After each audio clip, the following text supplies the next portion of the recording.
Beverly, and this is a short story that I wrote. It's called Not Just a Disability, It's a Lifestyle. Okay. Sean has been home for a week, and he was handling it just fine. It was hard for me on a daily basis. None of my friends could understand why I didn't want to bring them home anymore. They thought that they did something wrong, and I kind of pushed everyone away for all of that week. Only two of my friends stayed, Jasper and Ellie. I've known these two for my whole life. They've just never met Sean before, so I kept my home life a secret to everyone. All they knew about it was that I had both parents and a brother, which they knew very little about.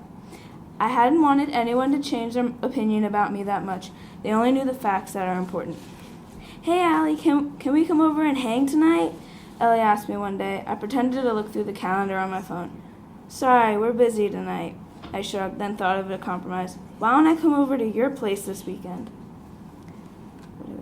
I suggested. She smiled and nodded. "Cool, let Jace know. Also, could you warn him that if he gets on my nerves, he better run?" She pointed at me. I laughed, and we walked our separate ways.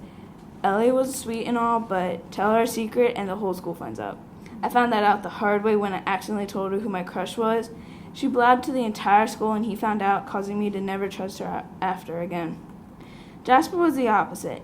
He could keep a secret for you and wouldn't cave about telling someone which made him really trustworthy. Speak of the devil, Jasper was walking over to me with a big smile on his face. "Hey," he said as he rested his arm on my shoulders. I smiled up at him. He was about a head taller than me. "We'll be meeting up at Ellie's house this weekend to hang," I told him, and he nodded. I poked his chest. "But she told me to tell you that if you get on her nerves, you better run." "Oh, come on," he exclaimed, and I rolled my dark brown eyes. "Jas."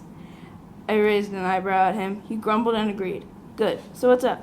"I just wanted to check on you." "I'm good. Why do you ask?" I started to get nervous, and when I get nervous, I tore my long, wavy brown hair around my finger. It was a bad habit that could turn my finger purple if I pull it too tight. "It's just that until a week ago, you were a social butterfly, and now you're not." He stepped in front of me and shoved his hands into his pocket. "I just want to find out if you're okay." "Yeah, everything's fine. Why wouldn't it be?" I asked, knowing that my voice was shaking. "Something is up, isn't it?" He stepped closer to me. "I would rather not talk about it." I stepped back from him, putting my hands up.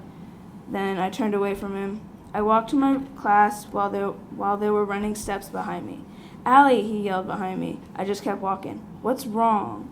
He ran in front of me, and I put my head down. "I have to go to class, Jas." I turned the other way and ran to my class. Jas didn't need to know about my brother as much as everybody else didn't need to know. I just don't want to open that can of worms yet. I walked home from the bus stop. Jas would drive me home, but I told him that it wasn't necessary today.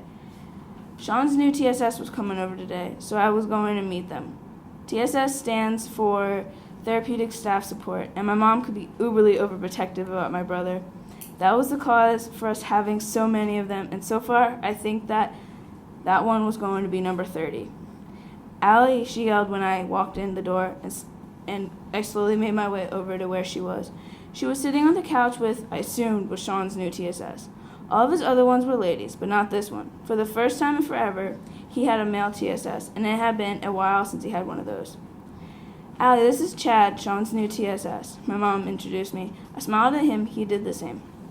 "Nice meeting you, Chad." I paused and thought of an excuse of getting out of there. "Well, I have a lot of homework to do. I'll be in my room if you need me." I stated and went into my personal cube. Getting settled at my desk, I grabbed out my laptop and started typing one of my stories. There was a light knock on the door. "Yeah," I said on a roll with writing that I didn't pay attention to who was coming in. "Allie," a voice said behind me. My mom. "What's wrong?" "Just that it's hard to put into words." I struggled with the words. "I know that ever since your brother came back, it's been hard on you. You're a trooper for accepting everything that has happened." She patted me on the shoulder and walked back out there. I let out a long sigh and went back to working on my story. I had been writing for about an hour before there was a knock on the front door.